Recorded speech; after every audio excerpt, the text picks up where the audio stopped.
আয়নার দিকে তাকিয়ে নুরাইন খেয়াল করলো কায়েন তখনও জানালার ধারেই দাঁড়িয়ে আছে। কায়েনের হাত দুটি পকেটে গোঁজা। কায়েনের কায়াকান্তি মোহনীয় সম্মোহনী আকর্ষণ ছড়িয়ে দিচ্ছে চারপাশ যেন আবহাওয়ায়। পরনে থাকা ডার্ক গ্রে রঙের ফিটের শার্ট আর ট্রাউজার সুগঠিত লম্বা গড়নেকে আরও আকর্ষণীয় করে তুলেছে যেন। কিছুটা হেলান দিয়ে দাঁড়িয়ে আছে জানালার কাচের ফ্রেম ঘেঁষে। দাঁড়ানোর ভঙ্গিটার মধ্যেও যেন আলাদা একটা ব্যাপার রয়েছে। কায়ানের চোখ দুটি আয়নায় কাচের ভেতর দিয়ে অপলকভাবে এসে বিঁধেছে নুরাইনের প্রতিবিম্বে। যে পুরুষ পুরো দুনিয়ার সামনে নিজেকে এক দূরবদ্ধ কঠোর ব্যক্তিত্ব হিসেবে উপস্থাপন করে, সে আজ নিভৃতে নিঃশব্দে অনুরাগে আটকে আছে শুধু নুরাইনের প্রতিবিম্বের মাঝে। আয়নার প্রতিফলনে দুজনের চোখ আবার এক হলো, কিন্তু এবার কায়ান চোখ সরিয়ে নিল না। গাঢ় তীক্ষ্ণ দৃষ্টি সোজা এসে বিঁধল নুরাইনের চোখের ওপর। নুরাইন উঠে দাঁড়ালো। কায়ানের নীরবতা অগোচরে নজর রাখা নুরাইনের চেনা জগৎটাতে কেমন যেন ওলটপালট করে দিচ্ছে।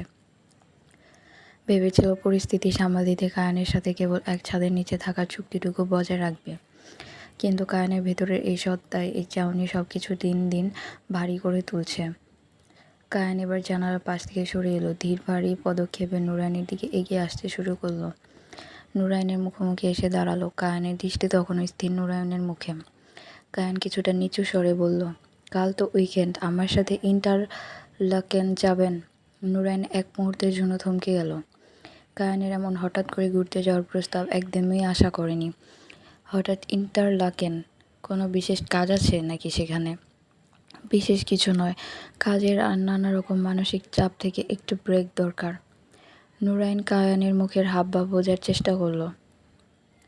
ঠিক আছে। কায়ানের ঠোঁটের কোণে সূক্ষ্ম এক চিলতে স্বস্তির রেখা ফুটে উঠতেই মিলিয়ে গেল। ইন্টারলাকেন যাওয়ার জন্য সকাল সকাল প্রস্তুত হয়ে নুরাইন নিচে নেমে এলো। তখন পুরো ড্রয়িং রুম যেন এক নিমিষে এক টুকরো স্নিগ্ধতা নেমে এলো। সামার সিজন চলছে, সেটা মাথা রেখে নুরাইন আজ বেছে নিয়েছে পার্পল রঙের semi frock. Soft chiffon with cotton লাইনিংয়ের ফ্রকটি নুরাইনকে বেশ মানিয়েছে।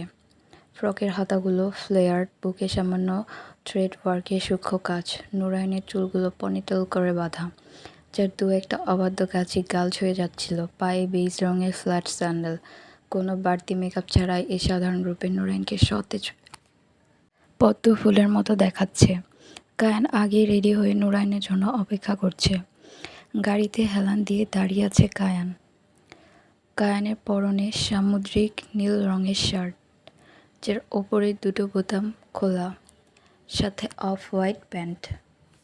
গাড়িতে হেলান দিয়ে দাঁড়িয়ে থাকা কায়ানের চোখ দুটো হঠাৎ করে স্থির হয়ে গেল। মেইন ডোর পেরিয়ে নুরাইন নেমে আসছে ওর দিকে।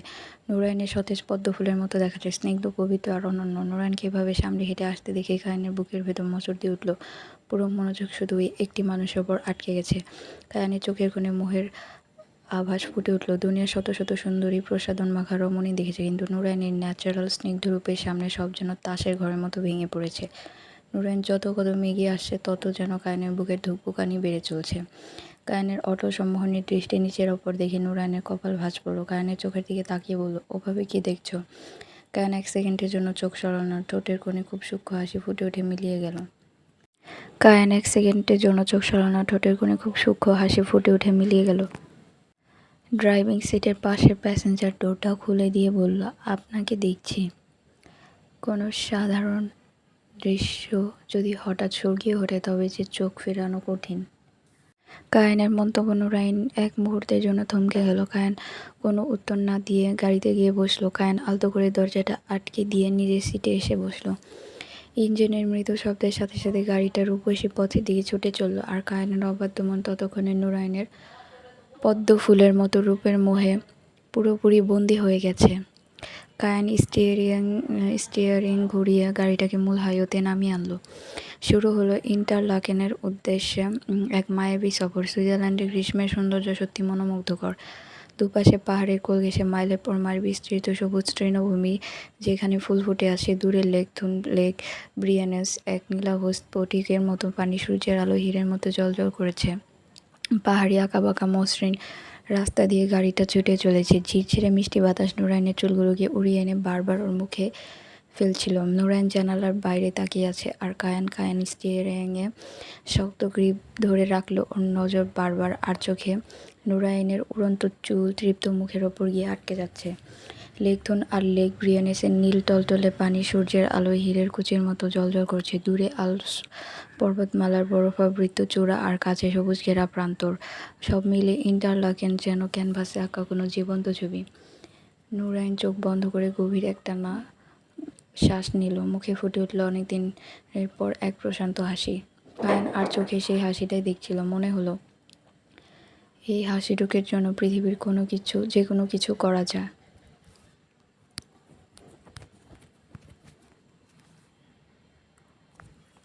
কিছু দূর এগোতেই রাস্তার দুই পাশে বিস্তীর্ণ সবুজ ঢালু তৃণভূমি চোখে পড়ল। দূরে কয়েকটা ঘোড়া নিশ্চিন্তে ঘাস খাচ্ছে। নুরাইন সবুজ ঘাসের ওপর দু হাত মেলে দাঁড়িয়ে চোখ বন্ধ করে বাতাস অনুভব করতে লাগলো। পাহাড়ি বাতাসে ফর্কটা বারবার তুলে উঠছে।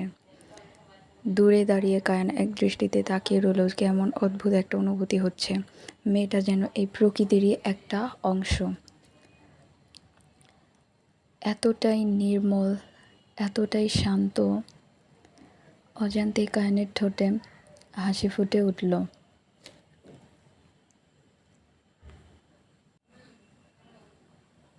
নুরাইন ধীরে ধীরে ঢালু সবুজ ঘাসের ওপর হাঁটতে লাগলো। পায়ের নিচে ঘাস, চারিদিকে রঙিন ফুল আর দূরে অল্পস পাহাড় ঢাকা চূড়া। নুরাইনের ঘাসের ওপর শুয়ে পড়ল, দুই হাত মাথা নিচে রেখে আকাশের দিকে তাকিয়ে রইল। উপরে নীল আকাশে সাদা তুলোর মতো মেঘ ভেসে বেড়াচ্ছে। একটা দীর্ঘ নিঃশ্বাস নিয়ে চোখ বন্ধ করে ফেলল নুরাইন। কয়েক সেকেন্ড নীরবে দাঁড়িয়ে থাকার পর কায়ানও ধীরে ধীরে এগিয়ে এলো। নুরাইন পাশে কিছুটা দূরত্ব রেখে ঘাসের ওপর শুয়ে পড়ল। দুজনের মাঝখানে এক হাতের মতো ফাঁকা জায়গা। দুজনের আকাশ দেখছে, মৃদু বাতাসে ঘাসগুলো ঢেউয়ের মতো দুলছে। এক হাতের নামমাত্র দূরত্ব যেন কায়ানের কাছে 1000 মাইলের চেয়েও বেশি দুর্ভেদ্য, আবার একই সাথে অসম্ভব কাছের। মাথা ঘুরিয়ে পাশে শুয়ে থাকা নুরাইনের দিকে তাকালো। নুরাইনের চোখ দুটো বন্ধ। কায়ান নিজের বুকের ধুকপুকানি স্পষ্ট শুনতে পেল। কায়ানের মনে হলো পৃথিবীর সমস্ত ধন সম্পদ, ক্ষমতা, রাজত্ব এক পাল্লায় রাখলো নুরাইনের এই রূপ মনের শান্ত ভাবটি সমকক্ষ হতে পারবে না।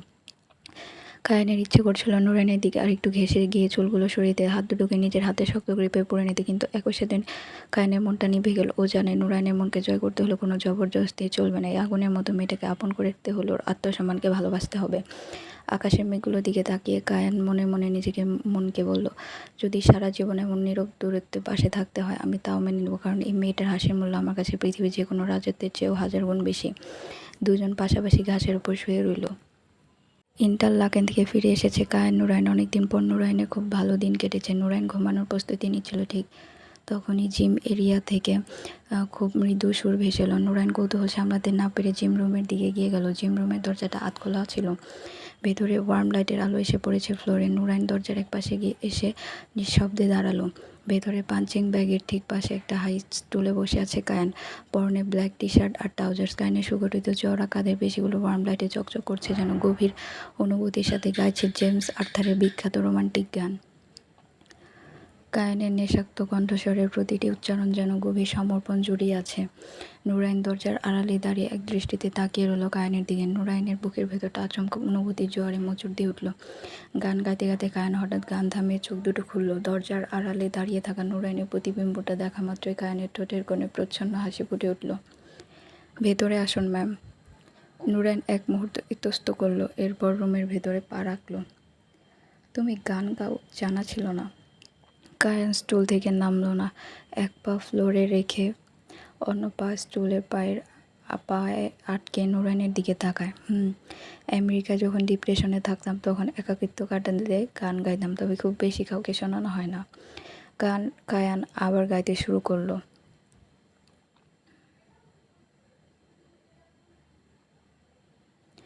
কায়ানের কণ্ঠটা ঘরে ভেসে বেড়াতে লাগলো। প্রতিটা শব্দের উচ্চারণের জন্য আবেগ মাখা সুর। কায়ানের কণ্ঠের জাদু নুরাইনকে পুরোপুরি আচ্ছন্ন করে ফেলল। নুরাইন মুগ্ধ হয়ে গান শুনতে লাগলো।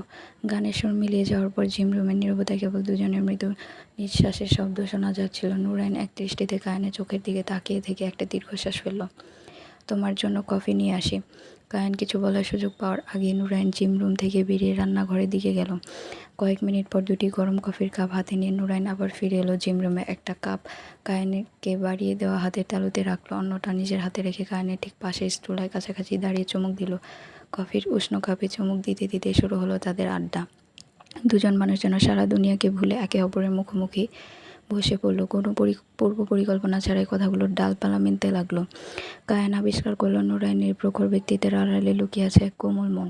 কথা বলতে বলতে কখন যে রাত পেরিয়ে গেছে ঘড়ির কাঁটার হিসাব কারো মাথাতেই ছিল না। নুরাইন হঠাৎ খেয়াল করলো চারপাশের আলোটা বদলে গেছে। দেওয়ালে ঝোলানো ঘড়ির দিকে চোখ পড়তে ওর চোখ দুটো বিস্ময়ে গোল হয়ে গেল।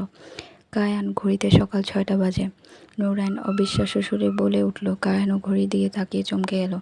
মনে হচ্ছিল এই তো একটু আগেই রাত শুরু হলো। কায়ান গান গাইছিল আর নুরাইন এসে কফি নিয়ে বসলো। অথচ পুরো একটা রাত চোখের পলকে কেমন যেন উড়ে গেছে। দুজন একে অপরের মুখের দিকে তাকিয়ে রইল। অবিশ্বাস্য এক বিস্ময় আর অদ্ভুত ভালো লাগায় দুজনের ঠোঁটের কোণে হাসি ফুটে উঠল, যেন এক স্বপ্নের মতো মনে হচ্ছিল। চলবে।